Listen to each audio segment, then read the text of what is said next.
ఇంకా ఫైనల్గా ఒక ప్యాచ్ మెథడ్ ఉంది. ఆ ప్యాచ్ మెథడ్ని మనం చూసేద్దాం. సో ప్యాచ్ మెథడ్ ఏమని చెప్పాను నేను, ఇప్పుడు యాక్చువల్గా ఈ ఐడి ఈక్వల్ టు 8దే ఉంది. ఓకే, ఐడి ఈక్వల్ టు 8దే ఉంది. మనం యూజర్ ఐడి ఒక్కటే అప్డేట్ చేయాలి అనుకుంటున్నాము. యూజర్ ఐడి ఒక్కటే అప్డేట్ చేయాలనుకుంటున్నాము. 3 అని ఉన్నది 1 చేయాలి అనుకుంటున్నాము. సో మనం పుట్ ద్వారా రిక్వెస్ట్ ఇవ్వాలంటే ప్రతిదీ మెన్షన్ చేయాలి, మీకు తెలుసు. లేకపోతే మనకి నాట్ నల్ అయితే కంపల్సరీ ఎంటర్ చేయమని అడుగుతుంది. నల్ అయితే కనుక నల్ వాల్యూ ఎల్లో చేసే ఫీల్డ్స్ అయితే కనుక మనకి అవి నల్ అనేవి వెళ్ళిపోతాయి. ఈ పాత వాల్యూ డిస్క్రిప్షన్ ఇంతకుముందు పోయి నల్ అసైన్ అయిపోయింది డిస్క్రిప్షన్కి, మనం చూసాం. ఓకే, నాకు అలా వద్దు. నాకు ఏమవ్వాలంటే ఏదైతే నేను అప్డేట్ చేయాలనుకుంటున్నానో అది ఒక్కటే ఇస్తాను. పాతవి ఏవైతే ఉన్నాయో వాటి వాల్యూస్ పాతవే ఉండిపోని, అవి డిస్టర్బ్ చేయొద్దు. కేవలం నేను ఏది ఇస్తానో అది మాత్రమే అప్డేట్ చేయు అని చెప్పాలంటే అప్పుడు ప్యాచ్ రిక్వెస్ట్ ఇవ్వాలన్నమాట. సో ప్యాచ్ రిక్వెస్ట్ కనుక మనం ఇస్తే అప్పుడు ఏమవుతుందండి, మనం తీసుకున్న ఐడికి ఏదైతే అప్డేట్ చేయమంటున్నామో అవి మాత్రమే అప్డేట్ అవ్వడం అనేది జరుగుతుంది. అయితే మనం ఏం చేయాలి, ముందు ప్యాచ్ కోసం రెడీ చేయాలి కదా. సో ఏదైతే పుట్ మ్యాపింగ్ ఉందో సేమ్ మనం ప్యాచ్కి సేమ్ మెథడాలజీయే ఫాలో అవుతాం అనమాట. కాకపోతే పుట్ మ్యాపింగ్కి బదులుగా ఏమంటాము, ప్యాచ్ మ్యాపింగ్ అంటాము. పుట్ మ్యాపింగ్కి బదులుగా ప్యాచ్ మ్యాపింగ్ అంటాము అని.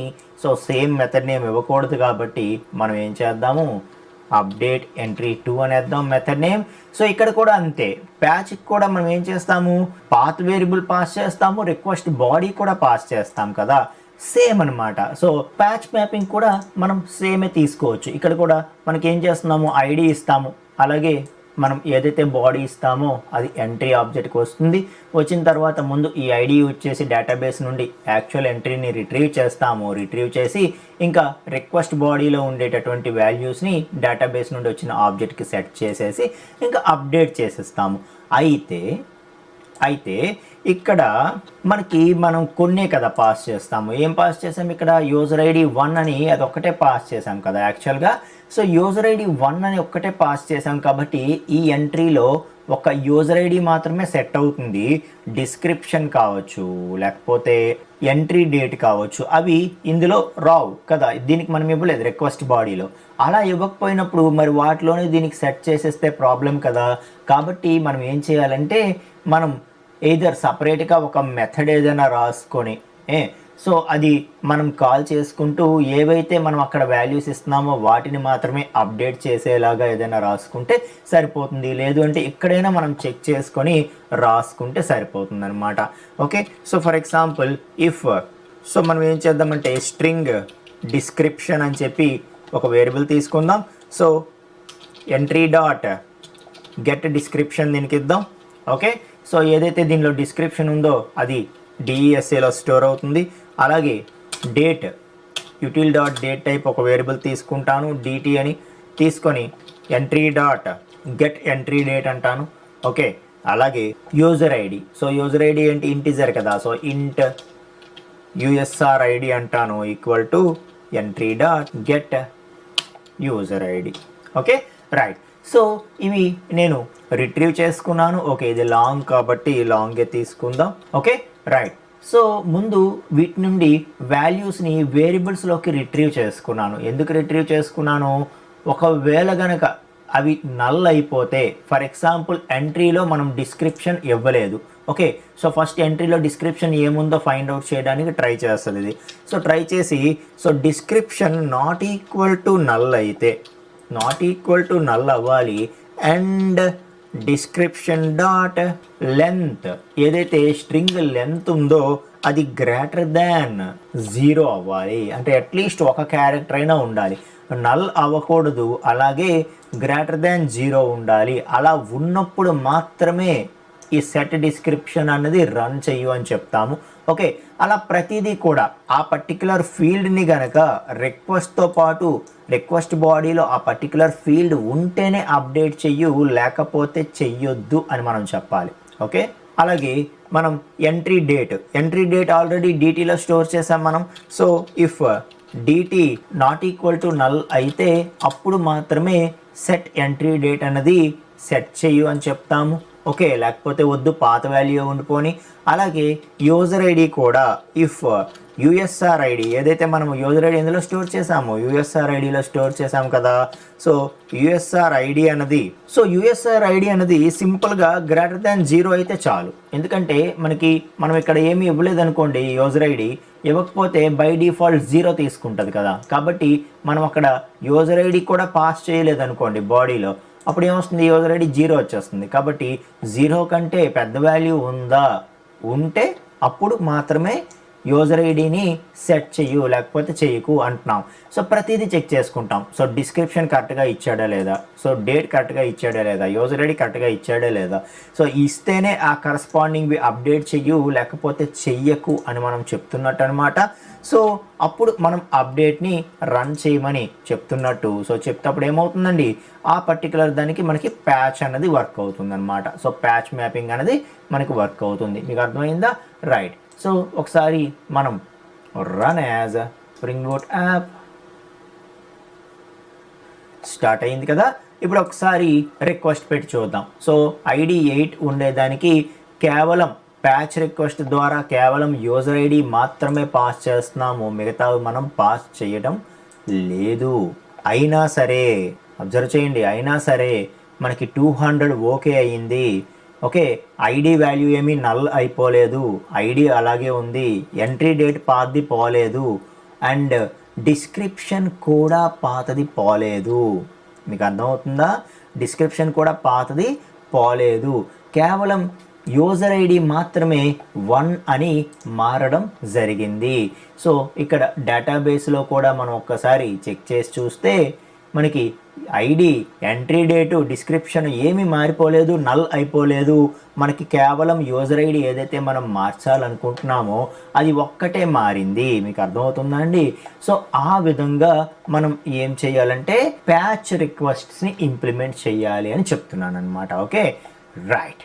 సో అంటే మనం రిక్వెస్ట్ ఇచ్చేటప్పుడు మనకి యూజర్కి పార్షియల్ డేటా మాత్రమే రిక్వెస్ట్ బాడీలో ఇచ్చే విధంగా కూడా మనం ఇంప్లిమెంట్ చేయొచ్చు అని చెప్తున్నాను. దట్ ఈస్ ప్యాచ్ మ్యాపింగ్ అని చెప్పడం జరుగుతుంది. అర్థమవుతుందా మీకు? సో ఈ విధంగా మనం ప్యాచ్ రిక్వెస్ట్ని ఇంప్లిమెంట్ చేసుకోవచ్చు. అయితే మొత్తానికి మనం ఒక రిసోర్స్ మీద ఏమేమి ఇంప్లిమెంట్ చేయాలో అన్నిటినీ ఇంప్లిమెంట్ చేస్తాం. సో అన్ని ఎంట్రీస్ని రిట్రీవ్ చేయడం కావచ్చు, ఒక కొత్త ఎంట్రీని ఇన్సర్ట్ చేయడం కావచ్చు, అంటే క్రడ్ ఆపరేషన్స్ ఏవైతే క్రడ్ ఆపరేషన్స్లో సి అంటే ఏంటి, క్రియేట్ అంటే ఇన్సర్షన్, పోస్ట్ మ్యాపింగ్. అలాగే ఆర్ అంటే ఏంటి, సో ఆర్ అంటే రీడ్. సో మొత్తం అన్ని ఎంట్రీస్ని రిట్రీవ్ చేయడం, ఒక్క ఎంట్రీనే రిట్రీవ్ చేయడం, సో అది ఆర్.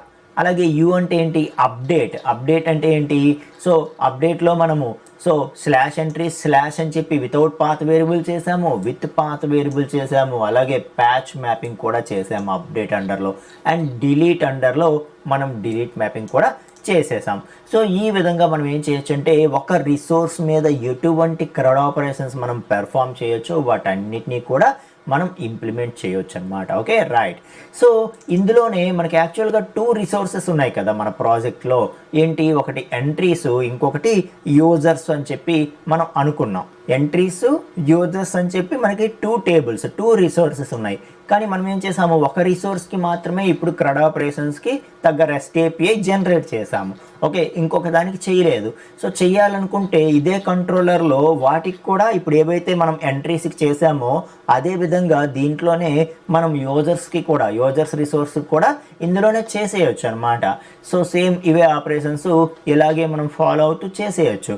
ఓకే, కాకపోతే సజెస్టిబుల్ ఏంటంటే దానికి సపరేట్ కంట్రోలర్ మెయింటైన్ చేసుకోవడం సజెస్టిబుల్. ఓకే, సో ఇక్కడ కంట్రోలర్స్లో మనం ఏం చేసాం, ఎంట్రీకి సంబంధించిన కంట్రోలర్ ఇక్కడ రాసుకున్నాం.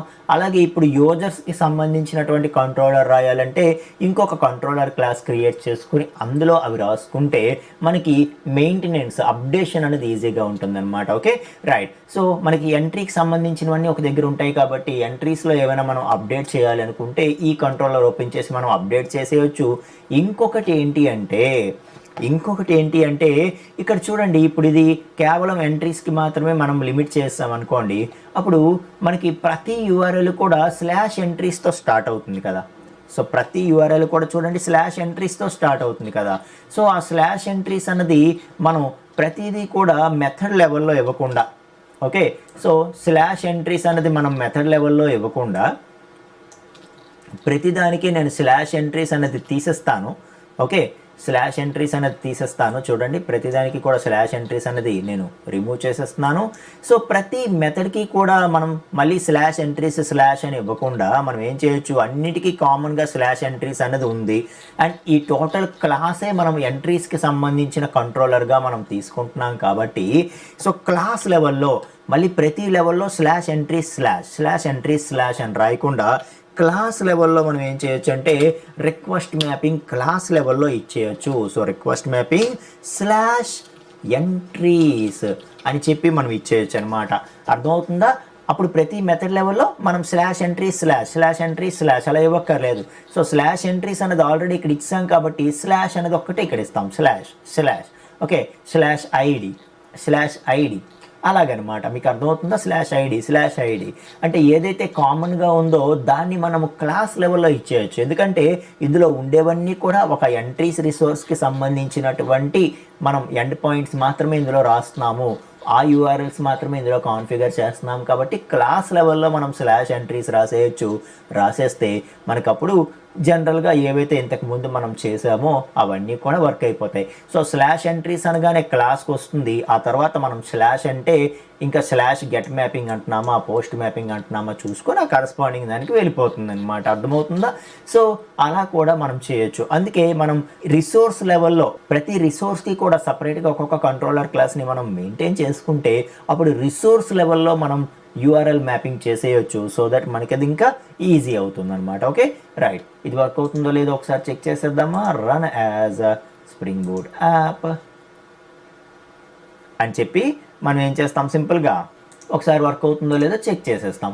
ఇప్పుడు చూడండి, స్లాష్ ఎంట్రీస్ స్లాష్ అంటాను నేను. ఓకే, స్లాష్ ఎంట్రీస్ స్లాష్ అంటాను, గెట్ రిక్వెస్ట్ పెడుతున్నాను, సో సెండ్ అంటాను అనగానే వర్క్ అయిపోయింది. ఓకే, ఇప్పుడు బాడీ తీసుకోదు, గెట్ రిక్వెస్ట్కి బాడీ కన్సిడర్ చేయదు కదా, నన్ను పెట్టేస్తున్నాను.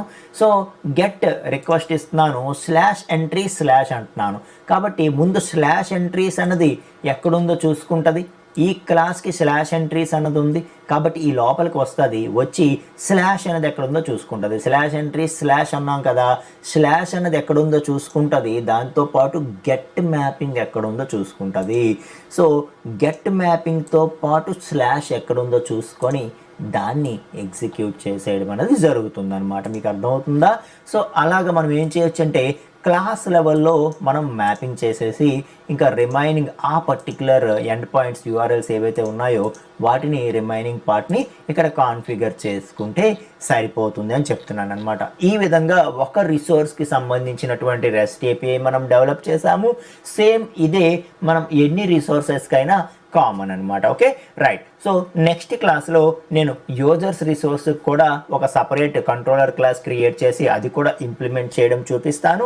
ఓకే, సో అలాగే మన ప్రాజెక్ట్ లెవెల్లో కూడా మనం ఎలాగైతే రిసోర్స్ లెవెల్లో మనం మ్యాపింగ్ చేసామో అలాగ ప్రాజెక్ట్ లెవెల్లో మనం ఏదైనా మ్యాపింగ్ చేయాలన్నా కూడా ఏ విధంగా చేయాలి, దాన్ని కాంటెక్స్ట్ పాత్ అంటాం. ఆ కాంటెక్స్ట్ పాత్ని ఏ విధంగా సెట్ చేయాలన్నది కూడా నేను చూపిస్తాను మీకు. Okay, right. సో ఇప్పటి వరకు మనం చేసిందంతా ప్రాక్టీస్ చేయండి. మనం నెక్స్ట్ క్లాస్లో యూజర్స్ రిసోర్స్ని ఎలా రెస్ట్ ఏపీఐ క్రియేట్ చేయాలి అన్న క్లాస్తో కలుద్దామండి. Thank you.